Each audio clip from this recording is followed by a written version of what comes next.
3,1417, tá e daí que eu quero saber que esse pi. Por que eu Por que esse pi? Né? Aí um professor meu um dia falou assim, não, Bia, mas se você um dia estiver em Marte e não souber falar a língua do marciano, pi lá vai ser 3,1417. Eu falei, tá, e aí?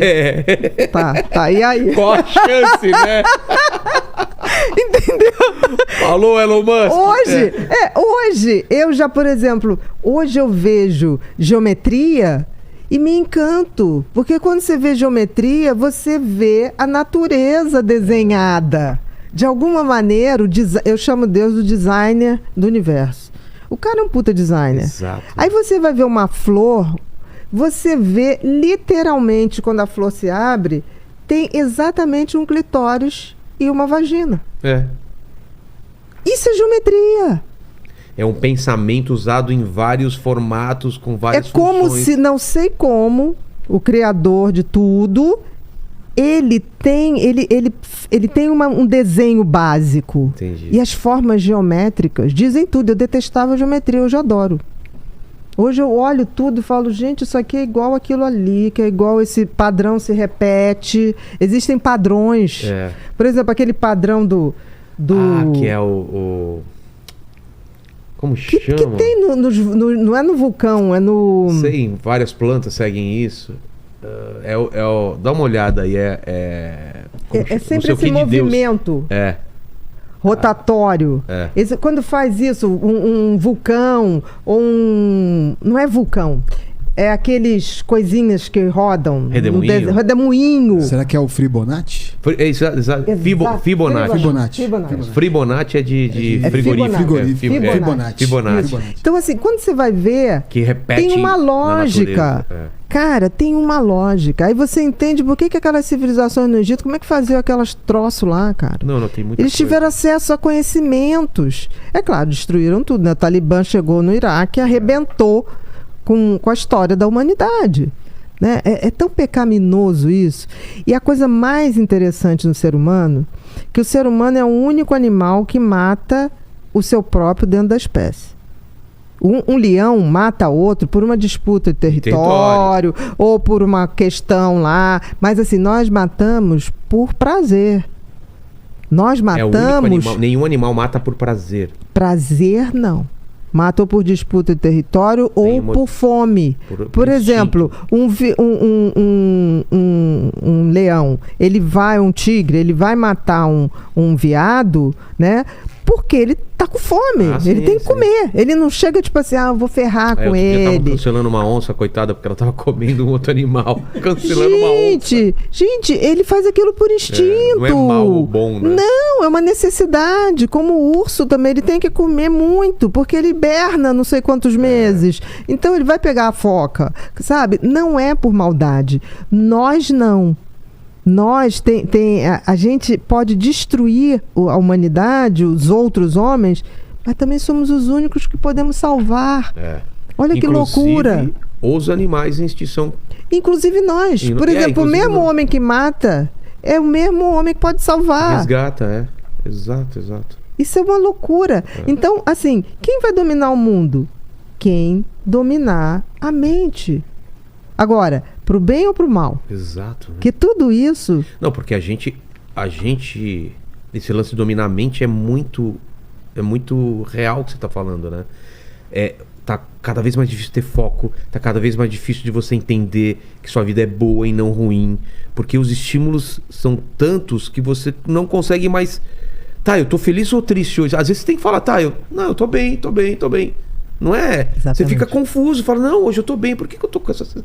foi porque uma coisinha te chateou. De nada, e você tem que ficar toda hora controlando sua cabeça pra entender que você tá bem, né? Exatamente. E eu não me lembro disso quando era mais novo, porque as coisas demoravam pra acontecer. Nossa, né? Uma geração mudava a média era de 20 anos, hoje uma geração muda de 5 a 10 anos. E o que você acha essa coisa de você não ter um emprego garantido ou uma função garantida? Como é isso na cabeça das pessoas? Porque meu pai sabia que ele ia ficar décadas trabalhando no mesmo emprego. Hoje eu não sei o que eu vou estar fazendo daqui a um ano. Isso é bom ou ruim? Eu pro acho cérebro? muito interessante, assim, porque a gente começa a lidar com uma maior realidade da vida, né? Que a gente não controla nada Não controla. e que a vida é uma grande instabilidade. É. E talvez ser feliz é surfar nessa instabilidade com uma certeza de que tudo passa, né? Eu sempre, toda vez que estou numa situação ruim, eu falo, vai Quem passar. contou uma história maravilhosa aqui, um sábio, alguma coisa, que tinha um papelzinho que estava guardado e alguém falou pra ele, quando você estiver no seu pior dia, Abre e abre lê. essa caixa e lê. E quando você estiver no seu... É um rei, né? É a história de um rei. Ah, isso Não tem? também vai passar. Isso também Não vai é? passar. É fabuloso. Cara, é fabuloso. É fabuloso. O pior dia morreu o filho, não sei o que, ele abriu a caixa e estava escrito. Isso vai passar. Isso vai passar. E aí ele guardou lá, e o dia que ele estava feliz, o reino, tudo dando certo. Isso também vai passar. Por Porque isso, né? porque somos parte da natureza. Você vê o mar o tempo todo calmo? Não. Você vê A maré vem e volta, a lua destrói, troca, a lua troca, a tempestade cai, o sol volta. Então, nós também somos assim.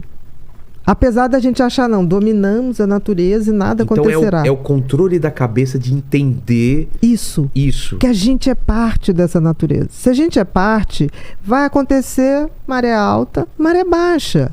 E é tão difícil, né? É difícil, mas é a coisa mais real que tem. É. Então, assim, se você entende isso, fica muito mais fácil para passar pela vida e fica muito mais fácil se reinventar.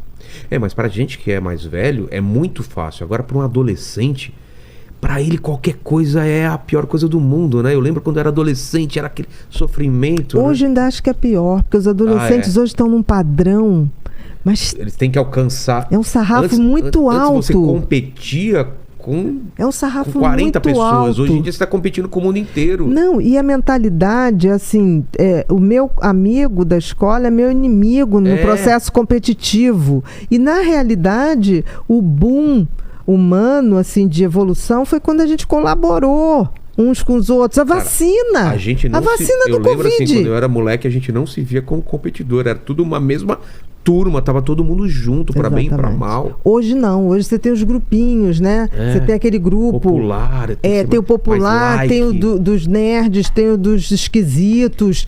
Cara, é terrível. Mas sempre teve grupos, né? A gente sempre teve grupos, mas era diferente, eu acho. Era diferente. Né? Não era separava, diferente. né? Não era tão assim. Hoje é uma coisa tão padronizada. Você era de que grupo?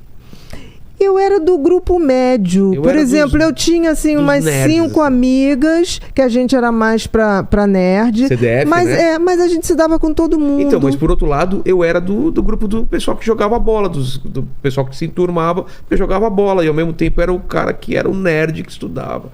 Então, assim, os grupos se misturavam. Eu conseguia. E a gente, eu me lembro que a gente tinha muita facilidade dessa coisa da cola. Era uma coisa que a gente estudava porque estudava, né? Tudo isso que a gente está falando é meio que um pouco do que a gente está falando, esse lance de mente inquieta. Porque eu acho que a palavra perfeita é inquietação da mente, né? Inquietação. Ela está sempre inquieta, ela está sempre sendo testada. Uns mais, outros menos. Existem aqueles que nascem com essa inquietação. Porque o que é uma mente inquieta? É uma mente que tem mais pensamentos que a média, numa velocidade maior que a média. Isso é genético? Isso é genético. É mesmo? Isso tem um componente genético. Não existe um diagnóstico de TDAH, que é o transtorno de déficit de atenção, que eu nem gosto de chamar de déficit de atenção, eu gosto de chamar de instabilidade de atenção. Por quê? Porque são pessoas que, diferente, assim, déficit parece que é sempre ruim. Para baixo. Para baixo.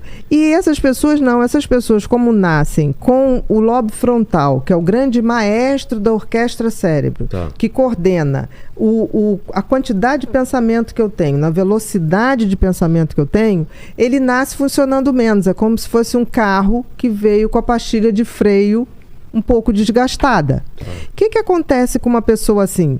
Ela pensa mais rápido, numa velocidade maior. Então, ela se perde nos seus pensamentos. Não viu que eu agora há pouco falei? O que eu estava falando, Exato. Vilela? Porque um pensamento já estava levando o outro. Entendi. Exatamente. Então, não é uma desatenção, é uma dispersão. É um excesso de informação e de conexões para assuntos.